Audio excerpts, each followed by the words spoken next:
أعوذ بالله من الشيطان الرجيم بسم الله الرحمن الرحيم الحمد لله رب العالمين لا حول ولا قوة إلا بالله والصلاة والسلام على رسول الأمين وعلى آله وصحبه أجمعين أما بعد اللهم لا سهل إلا ما جعلته سهلا وأنت تجعل الحزن إذا شئت سهلا. നൂറു സദരി മജ്ലിസ് അൽ ഫുർഖാൻ ഈ പുണ്യമാസത്തിൽ ഏവരെയും സ്വാഗതം ചെയ്യുന്നു ഖുർആൻ ആയത്തുകളിലൂടെയുള്ള യാത്രയിലേക്ക്. യാലമൂന വല്ലദീന ലാ യാലമൂൻ ഇന്നമാ യതദക്കറു ഊലുൽ അൽബാബ്. പറയുക, അറിവുള്ളവരും അറിവില്ലാത്തവരും സമമാകുമോ? ബുദ്ധിമാന്മാർ മാത്രമേ ആലോചിച്ച് മനസ്സിലാക്കുകയുള്ളൂ. സൂറ സുമറിലെ 9-ാമത്തെ ആയത്ത്. അപ്പോ ഇതിൽ പറഞ്ഞിരിക്കുന്ന പോലെ അറിവുള്ളവരും അറിവില്ലാത്തവരും സമമാകില്ല. അങ്ങനെ അറിവുകൾ കരസ്ഥമാക്കാൻ ഇവിടെ എത്തിക്കൂടിയ എല്ലാവർക്കും അസ്സലാമു അലൈക്കും വറഹ്മത്തുള്ളാഹി വബറകാതുഹു. ഇന്ന് ഖുർആൻ ആയത്തുകളിലൂടെയുള്ള യാത്രയിൽ ഇന്ന് ഞാൻ നിങ്ങളെ കൂട്ടിക്കൊണ്ടു പോകുന്നത് അൽ ബക്കറയിലെ 152-53 ആയത്തുകളിലൂടെയാണ്. ഫദ്കുറൂനി അദ്കുറുക്കും വഷ്കുറൂലി വലാ തക്ഫുറൂൻ. ആകയാൽ നിങ്ങൾ എന്നെ സ്മരിക്കുവിൻ, അതായത് എന്നാൽ ഞാൻ നിങ്ങളെയും സ്മരിക്കുന്നതാണ്. എനിക്ക് നന്ദി കാണിക്കുകയും ചെയ്യുവിൻ, എന്നോട് നന്ദികേട് കാണിക്കുകയും അരുത്. ഇത്രയും വമ്പിച്ച അനുഗ്രഹം ഞാൻ നിങ്ങൾക്ക് ചെയ്തു തന്നിരിക്കൊണ്ട് നിങ്ങൾ എപ്പോഴും എന്നെക്കുറിച്ച് സ്മരണയുള്ളവരായിരിക്കണമെന്നും ഒരിക്കലും എന്നോട് നന്ദികേട് കാണിക്കരുതെന്നും അതിന്റെ ഫലം നിങ്ങൾക്ക് തന്നെയാണെന്നും ഓർമ്മിപ്പിക്കുന്നു. ഇമാം അഹ്മദ് റഹിമഹുല്ല ഉദ്ധരിച്ച ഒരു ഹദീദിന്റെ സാരം റളിയല്ലാഹു അൻഹ ഉദ്ധരിച്ച ഒരു ഹദീദിന്റെ സാരം ഇപ്രകാരമാകുന്നു. അള്ളാഹു പറയുന്നു, ആദമിന്റെ മകനെ, എന്നെക്കുറിച്ച് നീ നിന്റെ സ്വന്തത്തിൽ മനസ്സിൽ ഓർക്കുന്നതായാൽ ഞാൻ എന്റെ സ്വന്തത്തിൽ നിന്നെയും ഓർമ്മിക്കും. എന്നെക്കുറിച്ച് നീ ഒരു സംഘത്തിൽ വെച്ച് ഓർമ്മിക്കുന്നതായാൽ അതിനേക്കാൾ ഉത്തമമായ സംഘത്തിൽ, അതായത് മലക്കുകളുടെ സംഘത്തിൽ വെച്ച് ഞാനും നിന്നെ ഓർമ്മിക്കും. നീ എന്നോട് ഒരു ചാൺ അടുക്കുന്ന പക്ഷം ഞാൻ നിന്നോട് ഒരു മുഴം അടുക്കും. നീ എന്നോട് ഒരു മുഴം അടുക്കുന്നതായാൽ ഞാൻ നിന്നോട് ഒരു മാർ അടുക്കുന്നതാണ്. നീ എന്റെ അടുക്കലേക്ക് പതുക്കെ നടന്നു വന്നിരുന്നതായാൽ ഞാൻ നിന്റെ അടുക്കലേക്ക് വേഗം ഓടി വരുന്നതാണ്. ഈ അർത്ഥത്തിലുള്ള വേറെ ഹദീസ് ബുഖാരിയിലും മുസ്ലിമിലും കാണാം. ഇബ്നുൽ ഖയ്യൂം റഹിമഹുല്ല പറഞ്ഞു, മനുഷ്യ മനസ്സ് അള്ളാഹുവിന്റെ സ്മരണയിൽ നിന്ന് ഒരല്പനേരം അശ്രദ്ധമായാൽ തന്നെ പിശാച് അതിന്മേൽ ചാടി വീഴും. പിന്നെ പല മോഹന വാഗ്ദാനങ്ങൾ നൽകി ഇച്ഛകളെ ഇളക്കി വിടും. മനസ്സിനെ എവിടേക്കെന്നില്ലാതെ അലക്ഷ്യമായി ചുറ്റിക്കറക്കും. ഇതിപ്പോ പതുക്കുറുങ്ങി അത് കുറുക്കും, അതായത് നിങ്ങൾ എന്നെ ഓർത്താൽ ഞാൻ നിങ്ങളെയും ഓർക്കും. അതിന്റെ കൂടെ തന്നെ അള്ളാഹു എന്താ പറയുന്നത്? നിങ്ങൾ എന്നോട് നന്ദി കാണിക്കുകയും നിങ്ങൾ എന്നോട് നന്ദികേട് കാണിക്കരുത്. ഇത് രണ്ടും ഒപ്പം വന്നതിന്റെ ഇതുപോലെ ഒരു കോമ്പിനേഷൻ വേറെ ഇല്ലാന്ന് തന്നെ പറയാം. എന്താന്ന് വെച്ചാൽ അത്രയ്ക്കും സാമീപ്യമാണ് ഇതിലൂടെ അള്ളാഹു നമുക്ക് കാണിച്ചു തരുന്നത്. ഞാൻ മനസ്സിലാക്കിയ ചില കാര്യങ്ങളാണ് കേട്ടോ. എന്താന്ന് വെച്ചാ ഇപ്പോ അള്ളാഹു പറയുന്നുണ്ട്, നിങ്ങൾ എന്നെ ഓർക്കുമ്പോൾ ഞാൻ നിങ്ങളെയും ഓർക്കുന്നു. അത് എങ്ങനെയെന്ന് വെച്ചാ വെറുതെ നമ്മൾ അള്ളാഹുവിനെ ഓർക്കുന്നു എന്ന് വെച്ച് സുബ്ഹാനല്ലാഹ് അൽഹംദുലില്ലാഹ് ഇങ്ങനെ ഉരുവിട്ടുകൊണ്ട് നടന്നിട്ട് ഞാൻ അള്ളാഹുവിനെ ഓർക്കുന്നു എന്ന് മറ്റുള്ളവരെ പറഞ്ഞു കാണിക്കലല്ല, മറിച്ച് നമ്മുടെ നാവാണ് അത് മന്ത്രിക്കുന്നതെങ്കിലും നമ്മളുടെ ഹൃദയത്തിൽ ഉണ്ടാവണം ആ തസ്ബീഹുകൾ. ഉദാഹരണത്തിന് പണ്ട് സ്കൂളിൽ പഠിച്ച ഒരു കാര്യമാണ്. ഒരു കബീർ ദാസ് എന്ന് പറഞ്ഞിട്ട് ഒരു കവി ഉണ്ടായിരുന്നു. അയാൾ പറഞ്ഞു അത്രേ, തസ്ബ് മണികളുടെ എണ്ണത്തിലല്ല കാര്യം, മറിച്ച് അതിന്റെ ആ പറയുന്ന വാക്കിന്റെ ആഴം മനസ്സിൽ എത്രത്തോളം ഉണ്ടെന്നുള്ളതിലാണ്. അത് തന്നെയാണ് അള്ളാഹു തന്നെയിൽ അവർക്കും അത് പറഞ്ഞു കൊടുത്തിട്ടുണ്ടാവാം അല്ലേ. അതാണ് അതിന്റെ കാര്യം. നമ്മൾ വെറുതെ വായ കൊണ്ട് ഉരുവിടുന്നതിലല്ല കാര്യം, മനസ്സിലും ആ ഇഖ്ലാസ് ഉണ്ടാവണം. അപ്പോ അത് എങ്ങനെയാണ് ഉണ്ടാവുക? ശരിക്കും പറഞ്ഞാൽ അള്ളാഹുവിനെ നമ്മൾ എങ്ങനെയാണ് ഓർക്കേണ്ടത്? അള്ളാഹു നമുക്ക് നൽകിയതില് ഒക്കെ നമ്മൾക്ക് ഉപയോഗിക്കാം. അതേപോലെ അള്ളാഹു വിലക്കിയ കാര്യങ്ങളിൽ നിന്നെല്ലാം നമ്മൾ വിട്ടുമാറി നിൽക്കണം. അതിലാണ് യഥാർത്ഥ ഓർമ്മ നമ്മൾ കൊണ്ടുവരേണ്ടത്. ഉദാഹരണത്തിന് നമ്മളിപ്പോ ചെറിയ ചെറിയ കാര്യങ്ങളായിട്ട് നമുക്കിപ്പോ തോന്നും. ഒരു പാട്ട് കേട്ടാൽ എന്താന്ന് ശൈത്താൻ നമുക്ക് തോന്നിപ്പിക്കും. ഒരു മ്യൂസിക് കേട്ടാൽ എന്താ നമുക്ക് തോന്നിപ്പിക്കും. മ്യൂസിക്കോട് കൂടിയിട്ടുള്ള പാട്ടാണ് ഉദ്ദേശിക്കുന്നത്. ഇതാരും ഇവിടെ നമ്മൾ മാത്രമല്ലേ, ആരും കാണുന്നില്ലല്ലോ. പക്ഷെ അള്ളാഹു കാണുന്നുണ്ടെന്നുള്ള ബോധം നമുക്കുണ്ടാവണം. അള്ളാഹു അസ്സമീ ആണ്, അൽ ബസീർ ആണ് അല്ലേ. അള്ളാഹു എല്ലാം കേൾക്കുകയും കാണുകയും ചെയ്യുന്നുണ്ട്. അപ്പോ ആരും ഇല്ലല്ലോ എന്ന് വെച്ചിട്ട് അള്ളാഹു കാണുന്നില്ല എന്നില്ലല്ലോ. അപ്പോ അള്ളാഹു ഇല്ലാത്ത സമയത്ത് പോലും നമ്മൾ അള്ളാഹുവിനെ ഓർക്കണം. അതായത് നമ്മള് അധികവും ആൾക്കാരുള്ളപ്പോൾ മാത്രമാണ് നമ്മൾ ഒന്ന് ശ്രദ്ധിക്കുക. അല്ലാത്തപ്പോ നമ്മൾ ആരും കാണുന്നില്ല എന്നുള്ളൊരു ഭാവമാണ് നമുക്ക്. അതാണ് ഞാൻ പറയുന്നത്, ആ സമയത്താണ് നമ്മൾ ശ്രദ്ധ കാണിക്കേണ്ടത്. അതേപോലെ ഇപ്പോ ഉദാഹരണത്തിന് നമ്മുടെ കുട്ടികൾ നമ്മളില്ലാത്ത സമയത്ത് നമ്മൾക്ക് ഇഷ്ടമല്ലാത്തത് ചെയ്താൽ നമുക്കത് ഇഷ്ടപ്പെടുമോ? ഇല്ല. അതുപോലെ തന്നെയാണ് അള്ളാഹുവിന് ഇഷ്ടപ്പെടാത്ത കാര്യങ്ങൾ നമ്മൾ ചെയ്താൽ അള്ളാഹുവിന് അത് ഇഷ്ടപ്പെടില്ല. അതുകൊണ്ട് അള്ളാഹു നമ്മൾ വിലക്കിയ കാര്യങ്ങളിൽ നിന്നൊക്കെ നമ്മൾ മാറി നിന്നിട്ട് വേണം നമ്മൾ ആ സ്മരണ ശരിക്കും നമ്മൾ സ്മരിക്കേണ്ടത്. ശരിക്കത്തെ സ്മരണ, യഥാർത്ഥ സ്മരണ എന്ന് പറയുന്നത് അതാണ്. അങ്ങനെയുള്ളവർക്ക് സ്വർഗമാണ്. അതേപോലെ അള്ളാഹുവാണ് എല്ലാ കഴിവുകളുടെയും ഉടമസ്ഥൻ, സർവശക്തൻ, സർവാധിപൻ, സ്വയം പര്യാപ്തൻ. അവന്റെ കഴിവുകൾക്കും വിശേഷണങ്ങൾക്കും പരിധിയില്ല. എന്നാൽ സൃഷ്ടികളായ നാം അവന്റെ എളിയ അടിമകൾ, ഏറെ ദൗർബല്യങ്ങളും ന്യൂനതകളും ഉള്ളവർ. ചെറിയൊരു രോഗമോ വേദനയോ ദുഃഖമോ അനുഭവപ്പെടുമ്പോഴേക്കും എല്ലാവിധ കണക്കുകൂട്ടലുകളും തെറ്റി കടുത്ത മാനസിക പിരിമുറുക്കത്തിന് അടിമപ്പെടുന്നവർ. എത്ര വലിയ ശാരീരിക സാമ്പത്തിക കരുത്തുള്ളവരും ഈ രംഗത്ത് പരാജയപ്പെടുന്നു. എന്നാൽ ഇസ്ലാം പഠിപ്പിക്കുന്നത് യാതൊരു രോഗവും, അതായത് മാനസികവും ശാരീരികവും ആയിട്ടുള്ളത് ഇറക്കിയിട്ടില്ല, അതിന്റെ ശമനം ഇറക്കിയിട്ടല്ലാതെ എന്നാണ്. ബുഖാരി ഉദ്ധരിക്കുന്ന ഹദീസാണ്.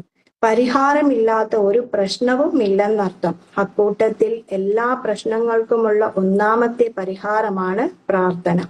അത് നിശ്ചയിക്കപ്പെട്ട നിബന്ധനകൾ പാലിച്ചു കൊണ്ടായിരിക്കണം. യഥാർത്ഥത്തിൽ പ്രാർത്ഥന, ഈ ദിക്റ് തന്നെയാണ് പ്രാർത്ഥന. നമ്മളുടെ ജീവിതത്തിലെ എല്ലാ ഘട്ടത്തിലുണ്ട് അല്ലെ നമുക്ക് പ്രാർത്ഥന. നമ്മൾ ഉറങ്ങി എണീക്കുമ്പോൾ നമ്മൾക്ക് പ്രാർത്ഥന, നമ്മൾ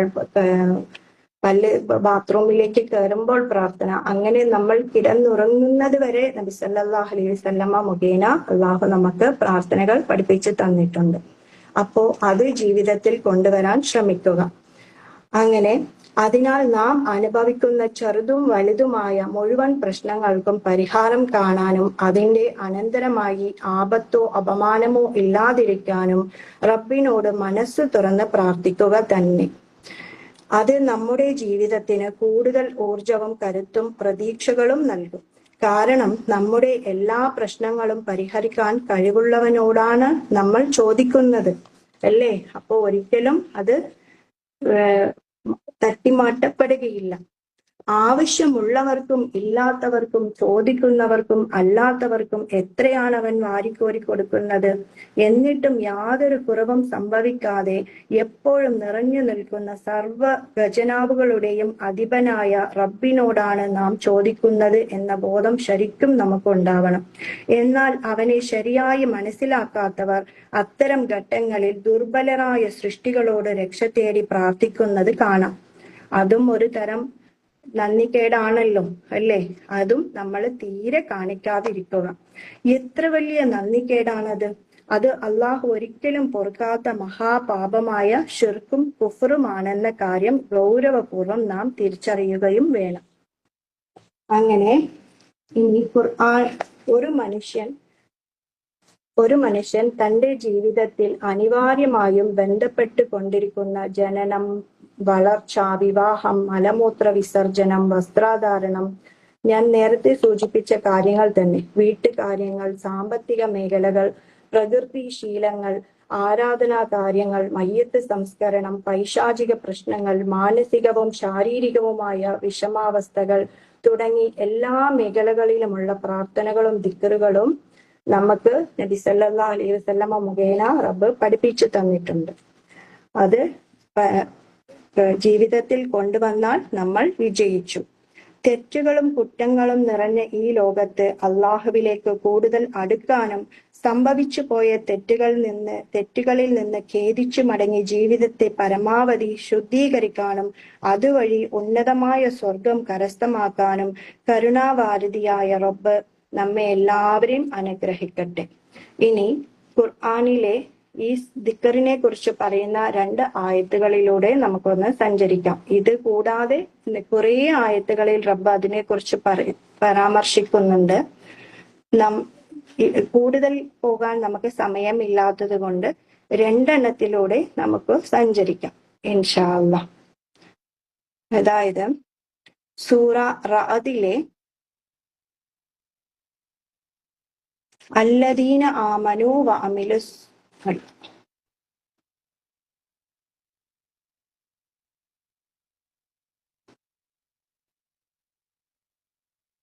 അല്ലദീന ആമനു വതത്മഇന്നു ഖുലൂബുഹും ബിദിക്രില്ലാഹ് അലാ ബിദിക്രില്ലാഹി തത്മഇന്നുൽ ഖുലൂബ്. അത് 28-ാം ആയത്ത്. അതായത് വിശ്വസിക്കുകയും അള്ളാഹുവെ പറ്റിയുള്ള ഓർമ്മ കൊണ്ട് മനസ്സുകൾ ശാന്തമായി തീരുകയും ചെയ്യുന്നവരെ ശ്രദ്ധിക്കുക. അള്ളാഹുവെ പറ്റിയുള്ള ഓർമ്മ കൊണ്ടത്രേ മനസ്സുകൾ ശാന്തമായി തീരുന്നത്. അതേപോലെ 29-ാമത്തെ ആയത്തിൽ അല്ലദീന ആമനു വഅമിലു സ്വാലിഹാത്ത് തൂബ ലഹും വഹുസ്നു മആബ്.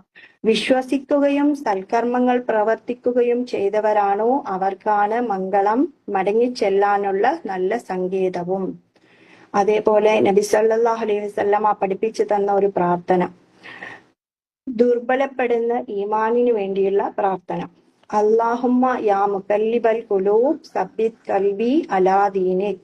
ഹൃദയങ്ങളെ മാറ്റിമറിക്കുന്നവനായ അള്ളാഹുവേ, എന്റെ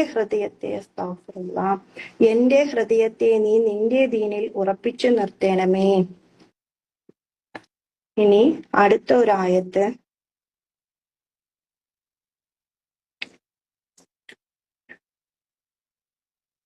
ഇന്നൽ മുസ്ലിമീന വൽ മുസ്ലിമാതി വൽ മുഅ്മിനീന വൽ മുഅ്മിനാതി വൽ ഖാനിതീന വൽ ഖാനിതാതി വസ്സാദിഖീന വസ്സാദിഖാതി വസ്സാബിരീന വസ്സാബിറാതി വസ്സാദിഖീന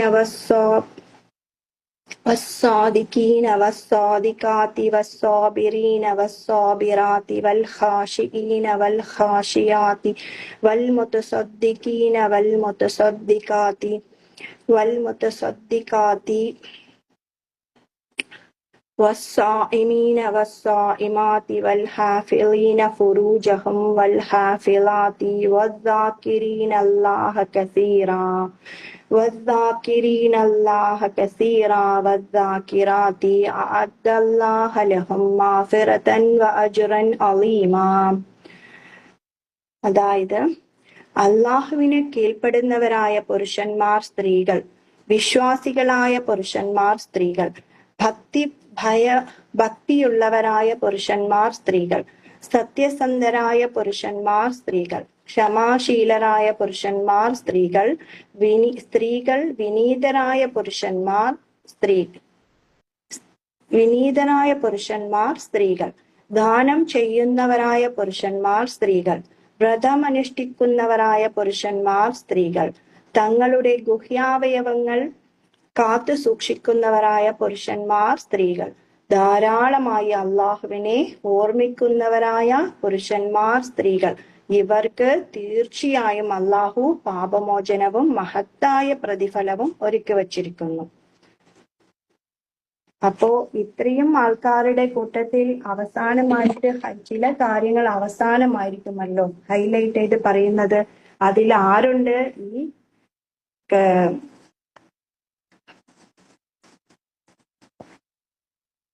ധാരാളമായി അള്ളാഹുവെ ഓർമ്മിക്കുന്നവരായ പുരുഷന്മാർ, സ്ത്രീകൾ. ഇവർക്ക് തീർച്ചയായും അള്ളാഹു പാപമോചനവും മഹത്തായ പ്രതിഫലവും ഒരുക്കി വച്ചിരിക്കുന്നു. ഇനി പണ്ഡിതന്മാർ ദിക്റുകളെ കുറിച്ച് പറഞ്ഞ ചില കാര്യങ്ങൾ വിവരിക്കാം. അതായത് ചില കാര്യങ്ങൾ ഒന്നിൽ കൂടുതൽ പ്രാവശ്യം വന്നേക്കാട്ടോ. എന്താന്ന് വെച്ചാൽ നമ്മൾ 2-3 സ്ഥലങ്ങളെ റെഫർ ചെയ്യുന്നത് കൊണ്ടാണ് അങ്ങനെ സംഭവിക്കുന്നത്. ഇനി പണ്ഡിതന്മാർ എന്താ പറയുന്നത്? മനസ്സിന് ദിക്റ് മത്സ്യത്തിന് വെള്ളം എന്നത് പോലെയാണ്. വെള്ളത്തിൽ നിന്ന് പുറത്തേക്ക് വന്നാൽ അതിന്റെ സ്ഥിതി എന്താകും?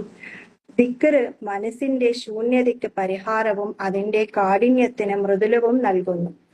മനസ്സിന്റെ രോഗമാണ് അശ്രദ്ധ. അതിനുള്ള ഔഷധവും ആഹാരവും ആനന്ദവുമാണ് ദിക്ർ. ദിക്റിന്റെ കുറവ് കാപട്യത്തെയും അതിന്റെ ആധിക്യം ഈമാനിന്റെയും ശക്തിയെയും അള്ളാഹുവിനോടുള്ള യഥാർത്ഥ സ്നേഹത്തെയും സൂചിപ്പിക്കുന്നു.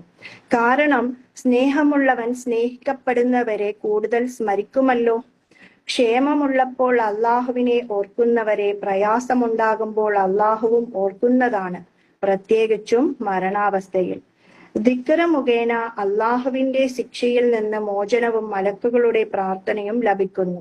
നിഷിദ്ധമാക്കപ്പെട്ടതും വെറുക്കപ്പെട്ടതുമായ സംസാരങ്ങളിൽ നിന്ന് നാവിനെ സൂക്ഷിക്കാൻ ദിക്റിനേക്കാൾ ഉത്തമമായ മറ്റൊന്നുമില്ല. ദിക്റ് സ്വർഗത്തിലേക്കുള്ള ചെടികളാണ്. ദിക്റ് ചൊല്ലൽ മുഖപ്രസന്നതയും മാധുര്യവും ഗാംഭീര്യവും ഉണ്ടാകാൻ ഇടയാക്കും. അത് ഇഹത്തിലും ഖബറിലും പരലോകത്തും പ്രകാശം നൽകുകയും ചെയ്യും. ദിക്റ് ചൊല്ലുന്നവന് അള്ളാഹുവിന്റെ മലക്കുകളുടെയും സ്വലാത്ത് ലഭിക്കുന്നതും അള്ളാഹു മലക്കുകളോട് അഭിമാനപൂർവം അവരെ കുറിച്ച് പറയുന്നതുമാണ്. സൽക്കർമ്മങ്ങൾ ചെയ്യുമ്പോൾ അതിൽ അള്ളാഹുവിനെ കൂടുതൽ സ്മരിക്കുന്നവരാണ് അവരിൽ ഏറ്റവും ശ്രേഷ്ഠർ. ദിക്റ് പിശാചിനെ അകറ്റുകയും കീഴ്പ്പെടുത്തുകയും നിന്ദ്യനാക്കുകയും ചെയ്യും. ഇതേപോലെ ദിക്റ് ദുആക്കളുടെ മഹത്വവും ശ്രേഷ്ഠതയും വിവരിക്കുന്ന വേറെയും നിരവധി വചനങ്ങൾ കാണാം. ഇത്തരം മഹത്വങ്ങൾ മനസ്സിൽ വെച്ചുകൊണ്ട് ഇനിയുള്ള ദുആക്കളും ദിക്റുകളും ഉപയോഗപ്പെടുത്തുക. അതിന് സർവശക്തനായ റബ്ബ് നമുക്കേവർക്കും തൗഫീഖ് നൽകുമാറാകട്ടെ. പിന്നെ ഒരു കാര്യം കൂടി, അതായത് ജീവിച്ചിരിക്കുന്നവനെയും മരിച്ചവനെയും പോലെയാണ് ആര്? ദിക്റ് ചൊല്ലുന്നവന്റെയും ചൊല്ലാത്തവന്റെയും അവസ്ഥ. അപ്പോ നമ്മളൊക്കെ ജീവനുള്ളവരാണ്. അപ്പോ നമ്മളുടെ യഥാർത്ഥ ജീവൻ എവിടെയാണ്? ദിക്റിലാണ്. പരമാവധി ദിക്റിലായിക്കൊണ്ട് ആ ജീവനുള്ള ആളായി തന്നെ ജീവിക്കാൻ അള്ളാഹു നമ്മെ എല്ലാവരെയും അനുഗ്രഹിക്കട്ടെ.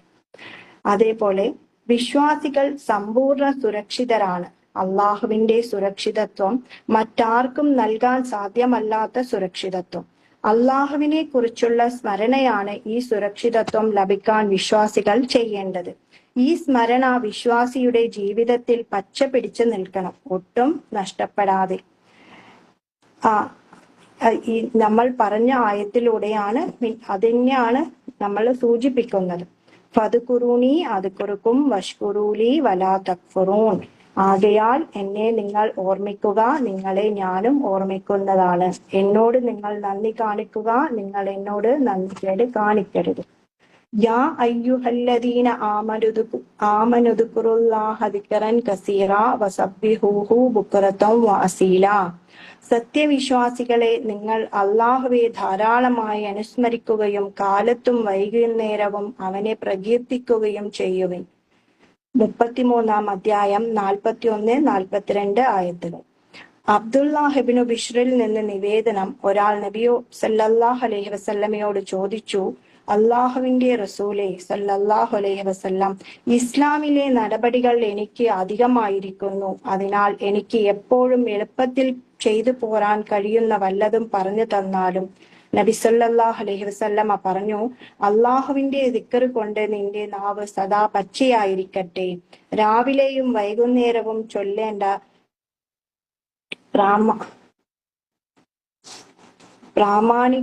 പ്രാമാണികമായ ഹദീദുകളിൽ വന്ന ദിക്റുകൾ കുറെ ഉണ്ട്. അതെല്ലാം നമ്മൾ പതിവാക്കുക.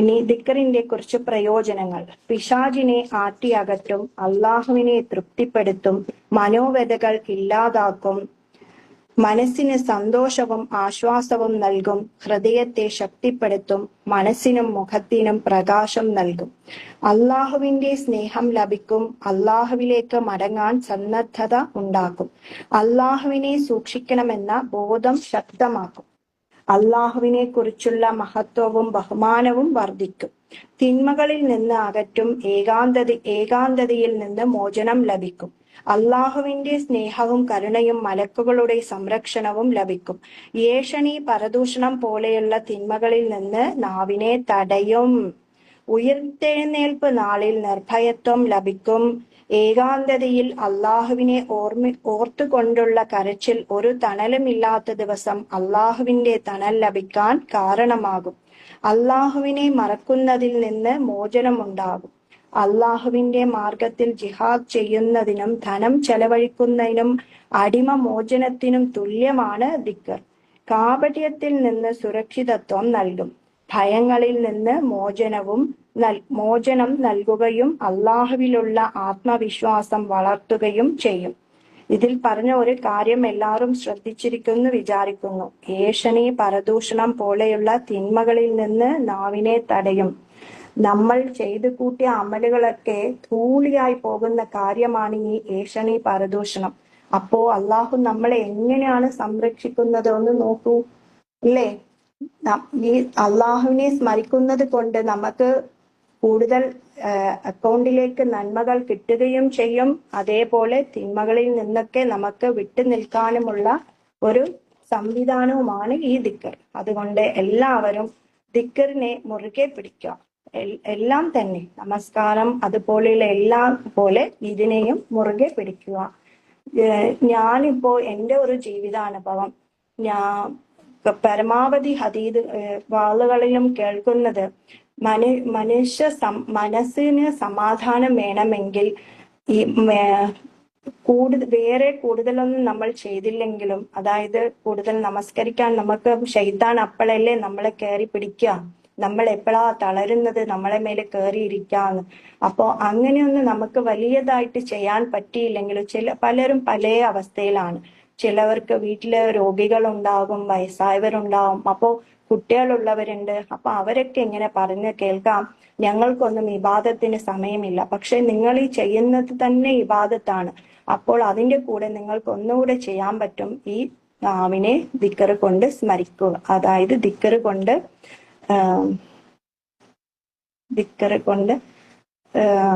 ദിക്റിൽ എപ്പോഴും ആയിരിക്കുക. എനിക്ക് മലയാളം വലിയ വശമില്ല. നനവുള്ളതാക്കുക. ജസാക്കില്ല. ഇതന്നെ ഹസീൻ ഞാൻ പറഞ്ഞത്. ഇനി അടുത്ത ആയത്തിലേക്ക് കിടക്കാം ഇൻഷാ അല്ലാ. അപ്പോ ദിക്റിനെ കുറിച്ച് എല്ലാവരും മനസ്സിലാക്കിയെന്ന് വിചാരിക്കുന്നു. അതേപോലെ നന്ദി കേടിനെ കുറിച്ചും നന്ദി കാണിക്കുന്നതിനെ കുറിച്ചും നന്ദി കേടിനെ കുറിച്ചും കൂടുതൽ നന്ദി കാണിക്കുന്നവരും നന്ദി കേടിൽ നിന്ന് മാറി നിൽക്കുന്നവരുമായി അള്ളാഹു നമ്മെ എല്ലാവരെയും ആക്കി തീർക്കട്ടെ. ഇനി അടുത്ത ആയത്ത് 153, അൽ ബഖറയിലെ 153. യാ അയ്യുഹല്ലദീന ആമനു സ്തഈനു ബിസ്സബ്രി വസ്സലാത്ത് ഇന്നല്ലാഹ മഅസ്സാബിരീൻ. ഹേ വിശ്വസിച്ചവരെ, ക്ഷമയും നമസ്കാരവും വഴി നിങ്ങൾ സഹായം തേടിക്കൊള്ളുവിൻ. നിശ്ചയമായും അള്ളാഹു ക്ഷമിക്കുന്നവരോടൊപ്പമായിരിക്കും. കഴിഞ്ഞ വചനത്തിൽ അള്ളാഹുവിനെ ഓർക്കുവാനും അവനോട് നന്ദി കാണിക്കുവാനും പറഞ്ഞ ശേഷം ഈ വചനത്തിൽ ക്ഷമയും നമസ്കാരവും മുറുകെ പിടിക്കുവാനും അതുവഴി സഹായം തേടിക്കൊള്ളുവാനും ഉപദേശിക്കുന്നു. ക്ഷമയുള്ളവരുടെ പക്ഷത്തായിരിക്കും അള്ളാഹു എന്ന് പറഞ്ഞുകൊണ്ട് ക്ഷമയുടെ കാര്യം പ്രത്യേകം ഊന്നിപ്പറയുകയും ചെയ്തിരിക്കുന്നു. അവന്റെ പ്രത്യേക സഹായവും അനുഗ്രഹാശിസ്സുകളും അവർക്കുണ്ടായിക്കൊണ്ടിരിക്കുമെന്ന് താല്പര്യം. അനുഗ്രഹത്തിലും സന്തോഷത്തിലും നന്ദി എന്ന പോലെ പരീക്ഷണത്തിലും വിഷമങ്ങളിലും ക്ഷമ കൈക്കൊള്ളാൻ സത്യവിശ്വാസിയുടെ സ്വഭാവമായിരിക്കേണ്ടതാണ്.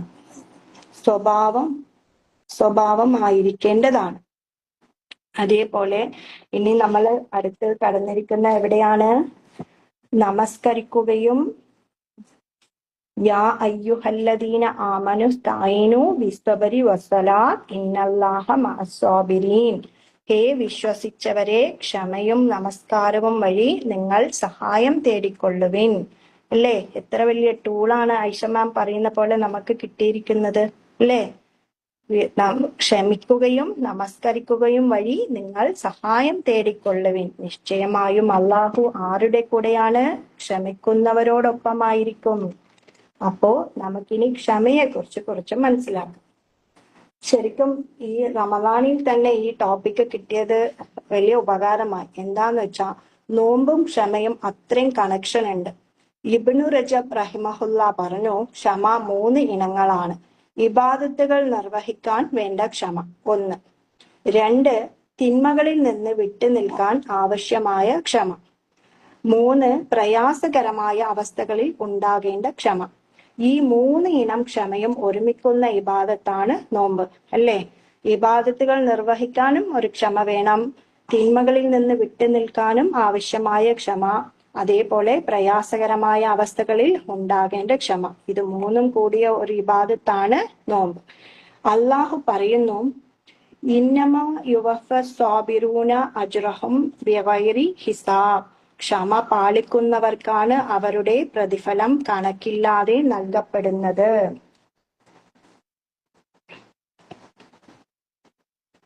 ഇനി ക്ഷമയെ കുറിച്ച് കുറച്ചുകൂടെ ഡീറ്റെയിൽ ആയിട്ട് പറഞ്ഞു ഇൻഷാ അല്ലാഹ്.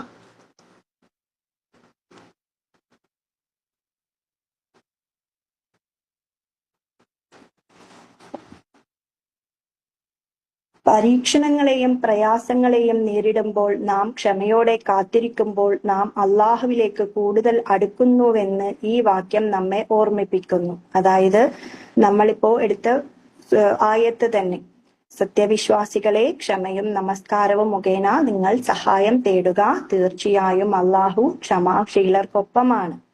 വിശ്വാസത്തെ ശക്തിപ്പെടുത്തുന്നതിനും ശ്രേഷ്ഠാവുമായുള്ള നമ്മുടെ ബന്ധം ശക്തിപ്പെടുത്തുന്നതിനുമുള്ള ഒരു മാർഗമാണ് ക്ഷമ.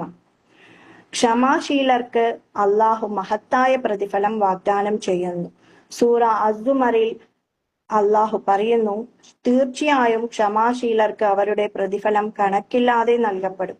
ജീവിതത്തിലെ വെല്ലുവിളികളെ ക്ഷമയോടെ നേരിടാൻ തീരുമാനിക്കുന്നവർക്ക് അള്ളാഹുവിൽ നിന്നുള്ള സന്തോഷകരമായ വാഗ്ദാനമാണിത്. ഈ അളവറ്റ പ്രതിഫലം പരലോകത്ത് നൽകപ്പെടും. സൂറ അൻ-നഹ്ലിൽ ക്ഷമയുള്ളവർക്ക് അവൻ പാപമോചനവും കാരുണ്യവും നൽകുമെന്ന് അള്ളാഹു ഊന്നി പറയുന്നു.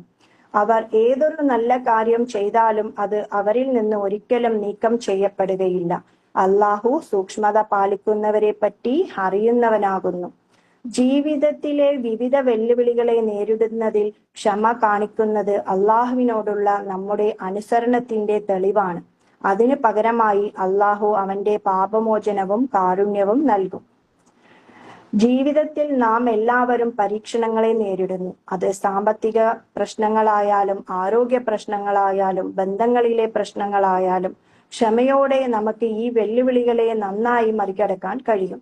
ക്ഷമയോടെ ഇരിക്കുന്നത് തിടുക്കമോ അമിതമായ വികാരമോ കൂടാതെ പ്രശ്നങ്ങൾ കൈകാര്യം ചെയ്യുന്നതിൽ ജ്ഞാനപൂർവമായ നടപടികൾ സ്വീകരിക്കാൻ നമ്മെ അനുവദിക്കുന്നു.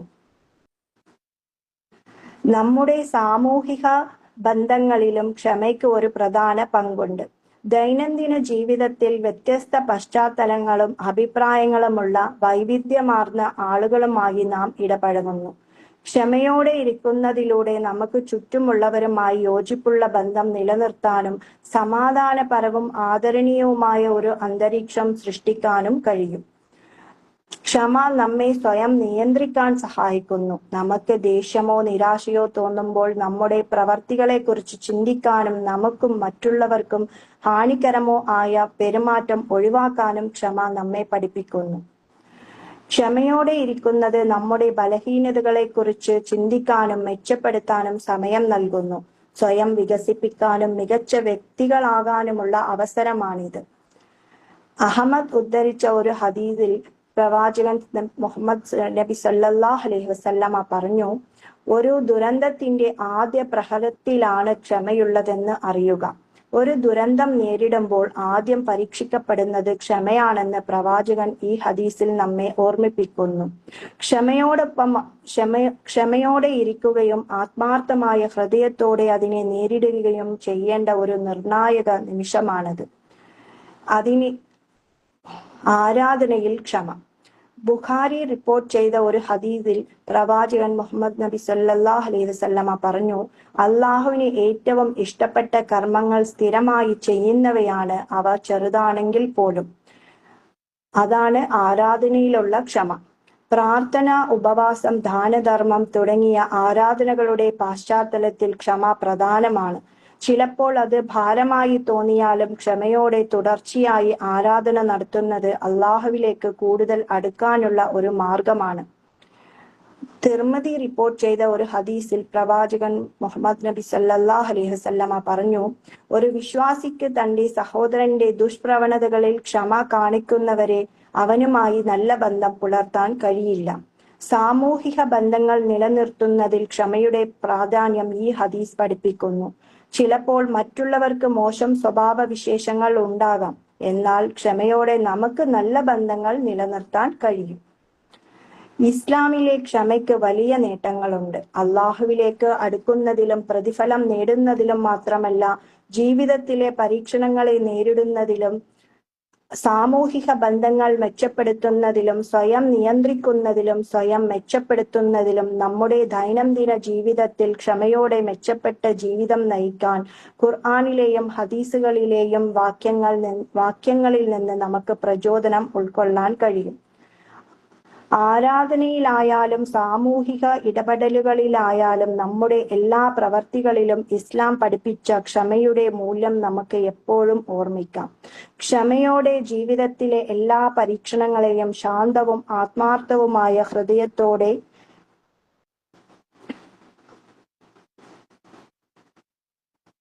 നേരിടാനും നമ്മെ തന്നെ മെച്ചപ്പെടുത്താനും അള്ളാഹുവിൽ നിന്ന് നമുക്ക് അനുഗ്രഹം ചോദിക്കാം.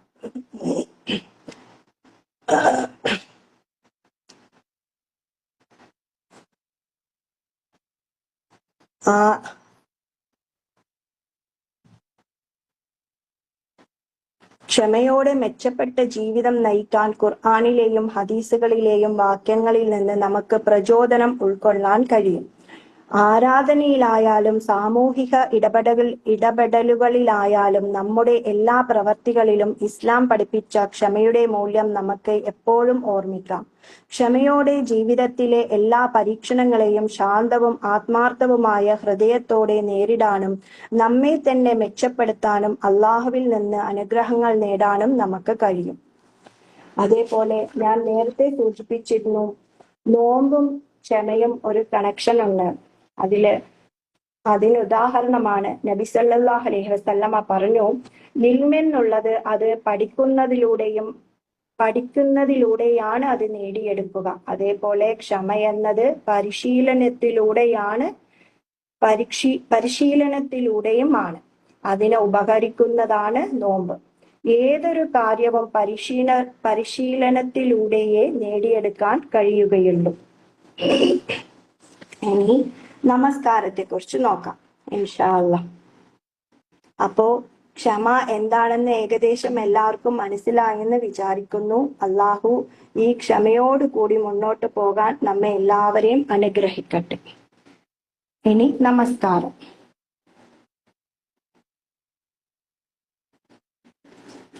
അൽ ബഖറയിലെ തന്നെ 208 ആയത്തിൽ അള്ളാഹു പറയുന്നു, യാ അയ്യുഹല്ലദീന ആമനുദ്ഖുലൂ ഫിസ്സിൽമി കാഫതൻ വലാ തത്തബിഉ ഖുതുവാതിശ്ശൈത്താനി ഇന്നഹു ലകും അദുവ്വുൻ മുബീൻ. സത്യവിശ്വാസികളെ, നിങ്ങൾ പരിപൂർണമായി കീഴ്വണക്കത്തിൽ പ്രവേശിക്കുക. പിശാചിന്റെ കാലടികളെ നിങ്ങൾ പിന്തുടരാതിരിക്കുകയും ചെയ്യുക.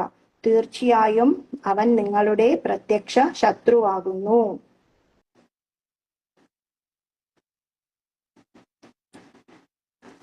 അൻകബൂത്തിലെ ഒരു വചനം, തുലു മാ ഊഹിയ ഇലൈക മിനൽ കിതാബി വ അഖിമിസ് സ്വലാത്ത ഇന്ന സ്വലാത്ത തൻഹ അനിൽ ഫഹ്ശാഇ വൽ മുൻകർ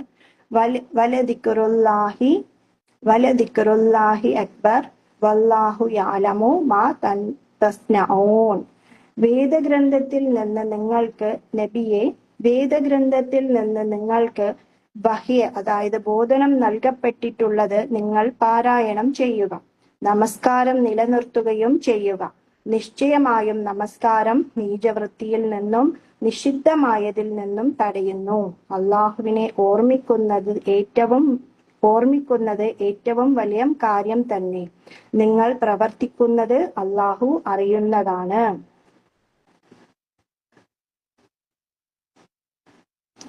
അതേപോലെ ഇപ്പോൾ ഒരു കയ്യില്ലാത്ത ഒരാളുണ്ടെങ്കിൽ അയാൾക്ക് കയ്യില്ലാന്നേ നമ്മൾ പറയുള്ളൂ. അതേപോലെ അയാൾക്ക് കാലില്ലെങ്കിൽ കാലില്ല, പക്ഷെ തലയില്ലെങ്കിൽ അത് മനുഷ്യനേ ആവില്ല. ഇത് ഹസീന ടീച്ചർ പറഞ്ഞ കാര്യം തന്നെ, എന്നാലും ഞാനിവിടെ അതിനെക്കുറിച്ച് പറയുന്നത് കൊണ്ട് പറയുകയാണ്. അപ്പോ നമുക്ക് തല പോലെയാണ് നമസ്കാരം. നമസ്കാരമില്ലെങ്കിൽ ഒന്നുമില്ല. ഖബറിൽ ആദ്യമായി ചോദ്യം ചെയ്യപ്പെടുന്നത് നമസ്കാരത്തെ കുറിച്ചാണ്.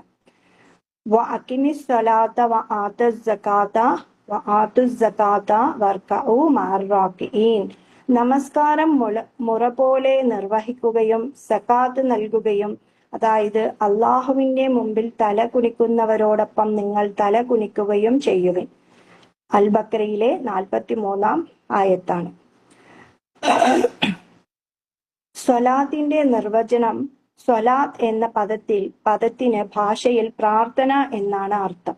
മതത്തിന്റെ സാങ്കേതിക ഭാഷയിൽ തക്ബീറത്തുൽ ഇഹ്റാം കൊണ്ട് തുടങ്ങി സലാം കൊണ്ട് അവസാനിക്കുന്ന പ്രത്യേകമായ ചില വാക്കുകളും കർമ്മങ്ങളുമുള്ള ആരാധനയാണ് സ്വലാത്ത് അഥവാ നമസ്കാരം. 2 സാക്ഷ്യവചനങ്ങൾക്ക് ശേഷം ഇസ്ലാമിലെ സൗദത്തിന്റെ ഏറ്റവും പ്രബലമായ സ്തംഭമാണ് നമസ്കാരം. അത് ഇസ്ലാമിന്റെ നെടും തൂണാണ്. മിഅ്റാജിന്റെ രാവിൽ 7 ആകാശങ്ങൾക്ക് മീതെ വെച്ച് തിരുനബി സല്ലല്ലാഹു അലൈഹി വസല്ലമയുടെ മേൽ അള്ളാഹു നമസ്കാരം നിർബന്ധമാക്കി. ഒരു മുസ്ലിമിന്റെ ജീവിതത്തിൽ നമസ്കാരത്തിനുള്ള പ്രാധാന്യമാണ് ഇത് അറിയിക്കുന്നത്. മതവിധി നമസ്കാരം നിർബന്ധമാണെന്നത് വിശുദ്ധ ഖുർആനിലും തിരുസുന്നത്തിലും അനിവാര്യതയെന്നോണം ദീനിന്റെ പേരിൽ വിശ്രുതമായ ഇജ്മായിലും അറിയപ്പെട്ടതാണ്. മിഅ്റാജിന്റെ സംഭവം വിവരിക്കുന്ന ഹദീസിൽ ഇപ്രകാരമുണ്ട്: നമസ്കാരങ്ങൾ അതായത് കർമ്മത്തിൽ 5 എണ്ണമാകുന്നു, പ്രതിഫലത്തിൽ അവ 50 എണ്ണവുമാകുന്നു. ഇസ്ലാം കാര്യങ്ങളെ കുറിച്ച് ചോദിച്ച വ്യക്തിയോട് തിരുനബി സല്ലല്ലാഹു അലൈഹി വസല്ലം പറഞ്ഞു, ഒരു പകലിലും രാവിലുമായി 5 നമസ്കാരങ്ങൾ അയാൾ ചോദിച്ചു. അവയല്ലാത്ത നമസ്കാരങ്ങൾ എന്റെ മേൽ നിർബന്ധമായുണ്ടോ? തിരുമേനി സല്ലല്ലാഹു അലൈഹി വസല്ലം പറഞ്ഞു, ഇല്ല, എന്നാൽ താങ്കൾ സുന്നത്ത് നമസ്കരിക്കുക. പ്രായപൂർത്തിയായ ബുദ്ധിയുള്ള മുസ്ലിമിന് നമസ്കാരം നിർബന്ധമാണ്. കുട്ടികൾ, ഭ്രാന്തൻ എന്നിവർക്ക് നമസ്കാരം നിർബന്ധമില്ല. തിരുനബി സല്ലല്ലാഹു അലൈഹി വസല്ലം പറഞ്ഞു, 3 വിഭാഗങ്ങളിൽ നിന്ന് തൂലിക ഉയർത്തപ്പെട്ടിരിക്കുന്നു. വിധി വിലക്കുകളിൽ നിന്ന് അവർ ഒഴിവാക്കപ്പെട്ടിരിക്കുന്നു. ഉറങ്ങിയവൻ ഉണരുന്നതുവരെ, ഭ്രാന്തൻ അവന്റെ രോഗം ഭേദമാവുന്നതുവരെ, കുട്ടിക്ക് പ്രായപൂർത്തി എത്തുന്നതുവരെ. വേണം വെച്ച് ഉറങ്ങുന്നവരെ അല്ല കേട്ടോ, ഉറക്കത്തിൽ പെട്ടുപോയവരുടെ കാര്യമാണ് സൂചിപ്പിക്കുന്നത്.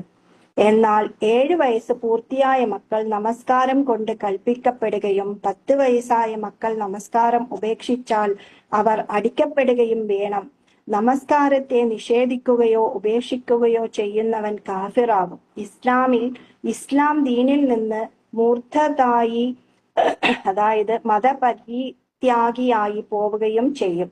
തിരുനബി സല്ലല്ലാഹു അലൈഹി വസല്ലമ പറഞ്ഞു, നമുക്കും അവിശ്വാസികൾക്കും ഇടയിലെ വ്യത്യാസം നമസ്കാരമാകുന്നു. വല്ലവനും അത് ഉപേക്ഷിച്ചാൽ അവൻ കാഫിറായി.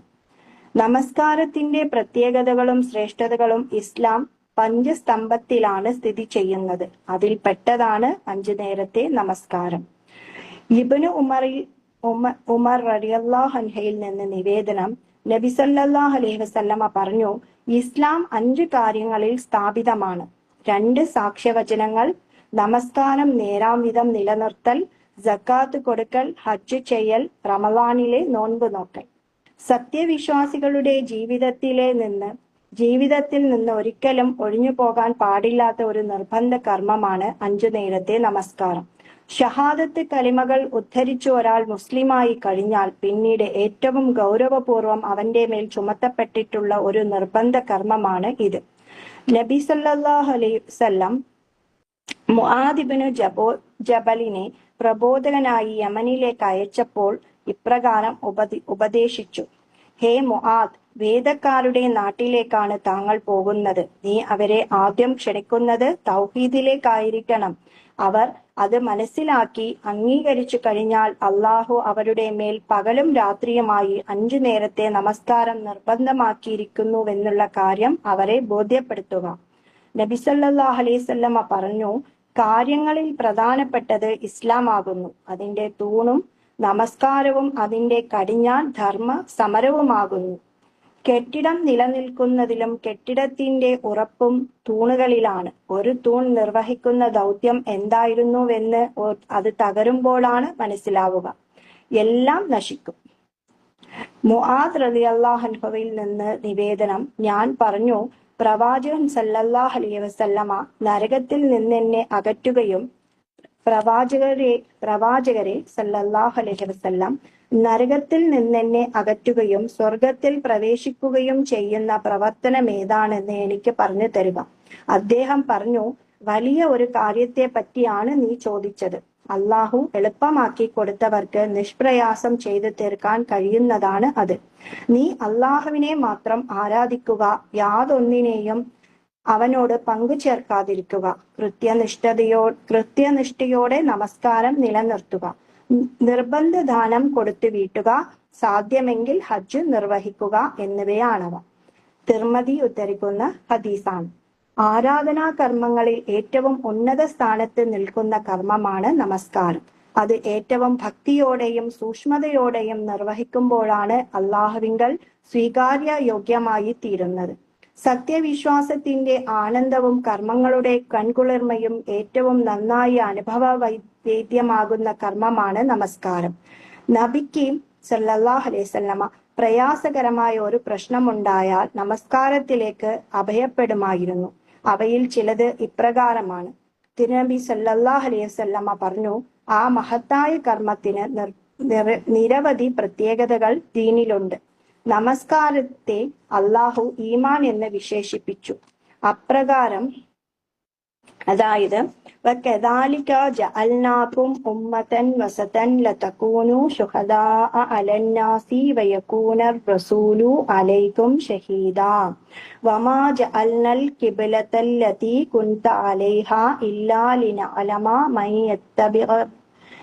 യത്തബിഉർ റസൂല മിമ്മൻ യൻകലിബു അലാ അക്കിബൈഹി വ ഇൻ കാനത് ലകബീറതൻ ഇല്ലാ അലല്ലദീന ഹദല്ലാഹ് വമാ കാനല്ലാഹു ലിയുദീഅ ഈമാനകും ഇന്നല്ലാഹ ബിന്നാസി റഊഫുർ റഹീം. അപ്രകാരം നാം നിങ്ങളെ ഒരു ഉത്തമ സമുദായമാക്കിയിരിക്കുന്നു. നിങ്ങൾ ജനങ്ങൾക്ക് സാക്ഷികളായിരിക്കുവാനും റസൂൽ നിങ്ങൾക്ക് സാക്ഷിയായിരിക്കുവാനും വേണ്ടി. റസൂലിനെ പിൻപറ്റുന്നതാരൊക്കെയെന്നും പിന്മാറിക്കളയുന്നതാരൊക്കെയെന്നും തിരിച്ചറിയുവാൻ വേണ്ടി മാത്രമായിരുന്നു നീ ഇതുവരെ തിരിഞ്ഞു നിന്നിരുന്ന ഭാഗത്തെ നാം കിബിലയായി നിശ്ചയിച്ചത്. അള്ളാഹു നേർവഴിയിലാക്കിയവരൊഴിച്ച് മറ്റെല്ലാവർക്കും അത് കിബില മാറ്റം ഒരു വലിയ പ്രശ്നമായി തീർന്നിരിക്കുന്നു. അള്ളാഹു നിങ്ങളുടെ വിശ്വാസത്തെ പാഴാക്കി കളയുന്നതല്ല. തീർച്ചയായും അള്ളാഹു മനുഷ്യരോട് അത്യധികം ദയയുള്ളവനും കരുണാനിധിയുമാകുന്നു. ഇത് നമ്മൾ നേരത്തെ പഠിച്ച ഒരായത്താണ്. ഞാൻ ഒന്നുകൂടെ ഇവിടെ ഓർമ്മിപ്പിച്ചു എന്ന് മാത്രം. അൽ-ബഖറയിലെ 143 ആയത്താണ് ഇത്. ഇവിടെ നിങ്ങളുടെ വിശ്വാസത്തെ എന്ന് പറഞ്ഞതിന്റെ ഉദ്ദേശം നമസ്കാരമാണ്. തൗഹീദിനും സത്യവിശ്വാസത്തിനും ശേഷം ആദ്യമായി നിർബന്ധമാക്കപ്പെട്ട കർമ്മമാണ് നമസ്കാരം. ഇസ്ലാമിന്റെ പ്രകടമായ ചിഹ്നങ്ങളിലും കർമ്മങ്ങളിലും ഏറ്റവും ശ്രേഷ്ഠമായതും നമസ്കാരം തന്നെ. സൗബാൻ റളിയല്ലാഹു അൻഹയിൽ നിന്ന് നിവേദനം: നബി സല്ലല്ലാഹു അലൈഹി വസല്ലമ പറഞ്ഞു: നിങ്ങൾ ചൊവ്വായ വഴിയിൽ നിലകൊള്ളുക. നിങ്ങളുടെ പ്രതിഫലം കണക്കാക്കപ്പെടാൻ കഴിയുന്നതല്ല. അറിയുക, നിങ്ങളുടെ കർമ്മങ്ങളിൽ ഏറ്റവും ശ്രേഷ്ഠമായത് നമസ്കാരമാണ്. സത്യവിശ്വാസി അല്ലാതെ വുളുവിന്റെ കാര്യത്തിൽ സൂക്ഷ്മത പാലിക്കുകയില്ല. സൽക്കർമ്മങ്ങളെ എടുത്തു പറഞ്ഞതിന്റെ കൂടെ നമസ്കാരത്തെ അള്ളാഹു പ്രത്യേകം എടുത്തു പറഞ്ഞു. വജഅൽനാഹും അയിമ്മതൻ യഹ്ദൂന ബിഅംറിനാ വഔഹൈനാ ഇലൈഹിം ഫിഅലൽ ഖൈറാത്തി വഇഖാമസ് സ്വലാത്തി വഈതാഅസ് സകാത്ത് വകാനൂ ലനാ ആബിദീൻ. അവരെ നാം നമ്മുടെ കൽപ്പന പ്രകാരം മാർഗദർശനം നൽകുന്ന നേതാക്കളാക്കുകയും ചെയ്തു. നല്ല കാര്യങ്ങൾ ചെയ്യണമെന്നും നമസ്കാരം മുറ പോലെ നിർവഹിക്കണമെന്നും സക്കാത്ത് നൽകണമെന്നും നാം അവർക്ക് ബോധനം നൽകുകയും ചെയ്തു. നമ്മെയായിരുന്നു അവർ ആരാധിച്ചിരുന്നത്. 21 അധ്യായം 73 ആയത്ത്. എല്ലാ അവസ്ഥകളിലും നിർവഹിക്കണമെന്ന് നിർബന്ധമാക്കപ്പെട്ട കർമ്മമാണ് നമസ്കാരം. രോഗിക്കോ യാത്രക്കാരനോ ഭയമുള്ളവനോ ആർക്കും നമസ്കാരം ഒഴിവല്ല. എന്നാൽ അതിന്റെ നിബന്ധനകളിലും റക്കാത്തുകളുടെ എണ്ണത്തിലും പ്രവർത്തന രീതിയിലും ചില ലഘൂകരണങ്ങൾ നൽകി എന്ന് മാത്രം. സ്വയബോധം ഉള്ളിടത്തോളം നമസ്കാരം ഒഴിവാക്കാൻ പാടില്ല. സക്കാത്ത് സമ്പത്തുള്ളവൻ കൊടുത്താൽ മതി. നോമ്പ് ആരോഗ്യമുള്ളവൻ എടുത്താൽ മതി. ഹജ്ജ് അതിന് ശേഷിയുള്ളവൻ ചെയ്താൽ മതി. എന്നാൽ നമസ്കാരത്തിന്റെ കാര്യത്തിൽ ഒരാൾക്കും വിട്ടുവീഴ്ചയില്ലെന്നത് അതിന്റെ ഗൗരവം വർദ്ധിപ്പിക്കുന്നു. നിന്ന് നമസ്കരിക്കാൻ കഴിയില്ലെങ്കിൽ അവൻ ഇരുന്നു കൊണ്ടും, അതിനും കഴിയില്ലെങ്കിൽ കിടന്നും നമസ്കരിക്കണം. ഇമ്രാബ്നു ഹുസൈൻ റളിയല്ലാഹു അൻഹു പറയുന്നു, എനിക്ക് മൂലക്കുരു രോഗം ബാധിച്ചിരുന്നു. അതിനാൽ നമസ്കാരം എങ്ങനെ നിർവഹിക്കണം എന്നതിനെ കുറിച്ച് നബി സല്ലല്ലാഹു അലൈഹി വസല്ലമയോട് ഞാൻ ചോദിച്ചു. അപ്പോൾ അവിടുന്ന് പറഞ്ഞു, നീ നിന്ന് നമസ്കരിക്കുക. അതിന് നിനക്ക് സാധിക്കുന്നില്ലെങ്കിൽ ഇരുന്നു കൊണ്ട് നിർവഹിക്കുക.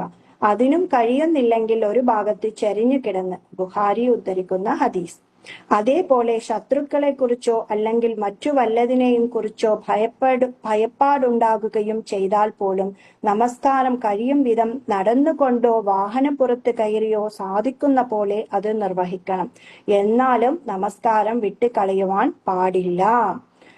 ഫൈൻ ഖിഫ്തും ഫരിജാലൻ ഔ റുക്ബാനൻ ഫഇദാ അമിൻതും ഫദ്കുറുല്ലാഹ കമാ അല്ലമക്കും മാലം തകൂനു താലമൂൻ. നിങ്ങൾ ശത്രുവിന്റെ ആക്രമണമോ മറ്റോ ഭയപ്പെടുകയാണെങ്കിൽ കാൽനടയായോ വാഹനങ്ങളിലായോ നിങ്ങൾക്ക് നമസ്കരിക്കാം. എന്നാൽ നിങ്ങൾ സുരക്ഷിതാവസ്ഥയിലായാൽ നിങ്ങൾക്ക് അറിവില്ലാതിരുന്നത് അള്ളാഹു പഠിപ്പിച്ചു തന്ന പ്രകാരം നിങ്ങൾ അവനെ സ്മരിക്കേണ്ടതാണ്. അൽ-ബഖറ 239 ആയത്ത്. യാത്രയുടെ ക്ലേശം പറഞ്ഞു പോലും നമസ്കാരം ഉപേക്ഷിക്കാൻ ഇസ്ലാം അനുവാദം നൽകുന്നില്ല. യാത്രാവേളയിലാണെങ്കിൽ 4 റക്കാത്തുള്ളത് 2 ചുരുക്കാനും ഈ 2 നമസ്കാരങ്ങൾ ഒന്നിച്ച് നമസ്കരിക്കുവാനും ഇസ്ലാം അനുമതി നൽകി. ചില അത്യാവശ്യ ഘട്ടങ്ങളിൽ ജമ്മ ചെയ്യുന്നതിനും ഈ 2 നമസ്കാരങ്ങൾ ഒന്നിച്ച് നിർവഹിക്കുന്നതിന് പേരാണ് ജമ്മ. ഇസ്ലാം അനുമതി നൽകി. നബി സല്ലല്ലാഹു അലൈഹി വസല്ലമ മരണയാതനയിൽ കിടക്കുന്ന ദിവസങ്ങളിൽ പോലും, മരണത്തിന്റെ നിമിഷങ്ങൾക്ക് മുമ്പ് പോലും സ്വഹാബികളെ ഉണർത്തിയത് നമസ്കാരം ശ്രദ്ധിക്കണേ എന്ന് പറഞ്ഞുകൊണ്ടായിരുന്നു. മരിക്കാൻ 3 ദിവസം മാത്രം ബാക്കിയിരിക്കെ ഇശായിന് ഉദു എടുത്ത് പള്ളിയിലേക്ക് പോകാൻ പുറപ്പെട്ടപ്പോൾ നബി സല്ലല്ലാഹു അലൈഹി വസല്ലമയ്ക്ക് ബോധക്ഷയം സംഭവിച്ചു. ബോധം തെളിഞ്ഞപ്പോൾ ആദ്യമായി ചോദിച്ചത് ആയിഷ, ജനങ്ങൾ നമസ്കരിച്ചോ എന്നായിരുന്നു. നമസ്കാരത്തിന്റെ വിഷയത്തിൽ ക്ഷമാപൂർവം ഉറച്ചു നിൽക്കാൻ നബിയോട് അള്ളാഹു കൽപ്പിച്ചു. വഅമുർ അഹ്ലക ബിസ്സലാത്തി വസ്തബിർ അലൈഹ ലാ നസ്അലുക റിസ്ക നഹ്നു നർസുകുക വൽ ആകിബതു ലിത്തഖ്വ. നിന്റെ കുടുംബത്തോട് നീ നമസ്കരിക്കാൻ കൽപ്പിക്കുകയും അതിൽ നമസ്കാരത്തിൽ നീ ക്ഷമാപൂർവം ഉറച്ചു നിൽക്കുകയും ചെയ്യുക. നിന്നോട് നാം ഉപജീവനം ചോദിക്കുന്നില്ല, നാം നിനക്ക് ഉപജീവനം നൽകുകയാണ് ചെയ്യുന്നത്. ധർമ്മനിഷ്ഠയ്ക്കാണ് ശുഭപര്യവസാനം. 20 അധ്യായം 132 ആയത്ത്. മനുഷ്യന്റെ എല്ലാ അവയവങ്ങളും ഒരേ സമയം പങ്കുകൊള്ളുന്ന ഒരു ആരാധനാ കർമ്മമാണ് നമസ്കാരം. ഹൃദയം, നാവ്, ശരീരം എല്ലാം നമസ്കാരത്തിൽ ഒരുപോലെ പങ്കുചേരുന്നു. നമസ്കാരം ഇല്ലാത്തതേ ഒരു നബിയും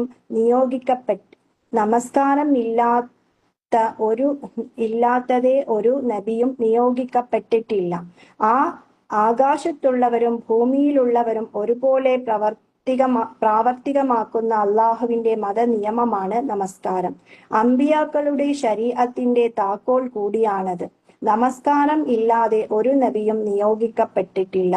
വിവിധ പ്രവാചകന്മാരുടെ സംഭവങ്ങൾ പരാമർശിച്ച ശേഷം അള്ളാഹു പറയുന്നു, വജഅൽനാകും അയിമ്മതൻ യഹ്ദൂന ബിഅംരിനാ വഔഹൈനാ ഇലൈഹിം ഫിഅലൽ ഖൈറാത്തി വഇഖാമസ് സ്വലാത്തി വഈതാഅസ് സകാത്ത് വകാനൂ ലനാ ആബിദീൻ. അവരെ നാം നമ്മുടെ കൽപ്പന പ്രകാരം മാർഗദർശനം നൽകുന്ന നേതാക്കളാക്കുകയും ചെയ്തു. നല്ല കാര്യങ്ങൾ ചെയ്യണമെന്നും നമസ്കാരം മുറ പോലെ നിർവഹിക്കണമെന്നും സക്കാത്ത് നൽകണമെന്നും നാം അവർക്ക് പ്രബോധനം നൽകുകയും ചെയ്തു. നമ്മെയായിരുന്നു അവർ ആരാധിച്ചിരുന്നത്.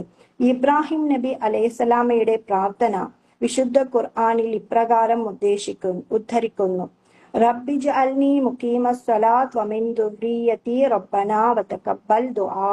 എന്റെ രക്ഷിതാവേ, എന്നെ നീ നമസ്കാരം മുറപ്രകാരം നിർവഹിക്കുന്നവനാക്കണമേ. എന്റെ സന്തതികളിൽപ്പെട്ടവരെയും അപ്രകാരം ആക്കണമേ. ഞങ്ങളുടെ രക്ഷിതാവേ, എന്റെ പ്രാർത്ഥന നീ സ്വീകരിക്കുകയും ചെയ്യണമേ. ഇസ്മായിൽ അലൈഹിസ്സലാമയുടെ ഗുണമായി അള്ളാഹു പറഞ്ഞു, വകാന യഅ്മുറു അഹ്ലഹു ബിസ്സലാത്തി വസ്സകാത്തി വകാന ഇൻദ റബ്ബിഹി മർദിയ. തന്റെ ആളുകളോട് നമസ്കരിക്കുവാനും സകാത്ത് നൽകുവാനും അദ്ദേഹം കൽപ്പിക്കുമായിരുന്നു. തന്റെ രക്ഷിതാവിന്റെ അടുക്കൽ അദ്ദേഹം പ്രീതി ലഭിച്ചവനായിരുന്നു. ലുക്മാൻ അലൈഹിസ്സലാം തന്റെ കുഞ്ഞുമകന് നൽകിയ 10 ഉപദേശങ്ങളെ അള്ളാഹു വിശുദ്ധ ഖുർആനിൽ എടുത്തു കൊടുത്തിട്ടുണ്ട്. അതിൽ ഒന്ന് ഇപ്രകാരമാണ്: യാ ബുനൈ അഖിമിസ് സ്വലാത്ത്. എന്റെ കുഞ്ഞുമകനെ, നീ നമസ്കാരം മുറ പോലെ നിർവഹിക്കുക. നമസ്കാരത്തെ ദീനിനെ സത്യപ്പെടുത്തുന്നതിനോട് അള്ളാഹു ചേർത്തി പറഞ്ഞു: ഫലാ സ്വദ്ദക വലാ സ്വല്ലാ വലാകിൻ കദ്ദബ വതവല്ല. എന്നാൽ അവൻ വിശ്വസിച്ചില്ല, അവൻ നമസ്കരിച്ചതുമില്ല, പക്ഷെ അവൻ നിഷേധിക്കുകയും പിന്തിരിയുകയും ചെയ്തു. ആകാശലോകത്ത് വെച്ച് നിർബന്ധമാക്കപ്പെട്ട കർമ്മമാകുന്നു നമസ്കാരം. ഒരു മുസ്ലിമിന് തന്റെ രക്ഷിതാവുമായുള്ള ബന്ധം ശക്തിപ്പെടുത്തുന്നത് നമസ്കാരത്തിലൂടെയാണ്. ഇസ്ലാമിലെ എല്ലാ ആരാധനകളും വഹിയിലൂടെ ഭൂമിയിൽ വെച്ചാണ് ലഭിച്ചതെങ്കിൽ നമസ്കാരം മെഹറാജിന്റെ വേളയിൽ ആകാശത്ത് വെച്ച് ലഭിച്ചു എന്നത് അതിന്റെ സ്ഥാനത്തെയും പ്രാധാന്യത്തെയും സൂചിപ്പിക്കുന്നു. 50 സമയങ്ങളിൽ നിർബന്ധമാക്കപ്പെട്ട നമസ്കാരം 5 ചുരുക്കി എന്നത് അള്ളാഹു സത്യവിശ്വാസികളോട് കാണിച്ച കാരുണ്യത്തെ സൂചിപ്പിക്കുന്നു. വിശുദ്ധ ഖുർആനിൽ ആവർത്തിച്ചാവർത്തിച്ച് നമസ്കാരത്തെ കുറിച്ച് പറഞ്ഞു എന്നത് തന്നെ അതിന്റെ ഗൗരവം മനസ്സിലാക്കാൻ നമുക്ക് മതിയായതാണ്. അതുകൊണ്ട് എല്ലാവരും അള്ളാഹുവിനെ ഈ ആയത്തിൽ പറയുന്ന പോലെ ക്ഷമ കൈക്കൊള്ളുകയും നമസ്കാരം മുറുകെ പിടിക്കുകയും ചെയ്താൽ ആ ക്ഷമിക്കുന്നവരോടൊപ്പമാണ് അള്ളാഹു. സ്മരിക്കുന്നതിലും ശരി, ക്ഷമ കൈക്കൊള്ളുന്നതിലും നമസ്കാരം നിലനിർത്തുന്നതിലും ഒക്കെ അള്ളാഹു പറഞ്ഞ രീതിയിൽ തന്നെ മുന്നോട്ട് പോകാൻ റബ്ബ് സുബ്ഹാനഹു വ തആല നമ്മെ എല്ലാവരെയും അനുഗ്രഹിക്കട്ടെ. റബ്ബൻ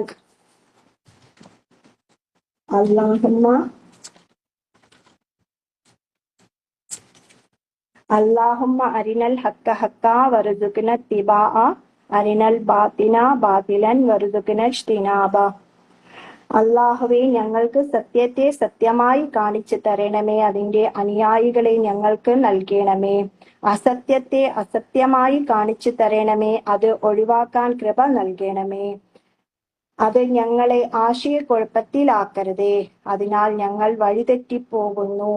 ഞങ്ങളെ സദ്വൃത്തർക്ക് ഇമാമാക്കുകയും ചെയ്യുക. റബ്ബനാ തഖബ്ബൽ മിന്നാ ഇന്നക അൻതസ് സമീഉൽ അലീം വതുബ് അലൈനാ ഇന്നക അൻതത് തവ്വാബുർ റഹീം. റബ്ബനാ ഹബ്ലനാ മിൻ അസ്വാജിനാ ദുർരിയാതിനാ ഖുർറത അഅ്യുൻ വജഅൽനാ ലിൽ മുത്തഖീന ഇമാമാ. അല്ലാഹുമ്മ അജിർനാ മിനന്നാർ, അല്ലാഹുമ്മ അജിർനാ മിനന്നാർ. എല്ലാവരും ഉള്ളപ്പോ അല്ലാഹുമ്മ അജിർനി മിനന്നാർ, അല്ലാഹുമ്മ അജിർനി മിനന്നാർ, അല്ലാഹുമ്മ അജിർനി മിനന്നാർ. തെറ്റിച്ചു തോന്നുന്നു. അസ്സലാമു അലൈക്കും. അള്ളാഹുമ്മ അജിർനാ മിനന്നാർ തന്നെ ആ ഹസീനത്ത. കറക്റ്റ് ആണ്. ഇതന്നെ ഹസി, ഇതന്നെ പ്രശ്നം. അപ്പൊ അതെന്നെ ഹസി. അസ്സലാമു അലൈക്കും വറഹ്മത്തുള്ളാഹി വബറകാതുഹു.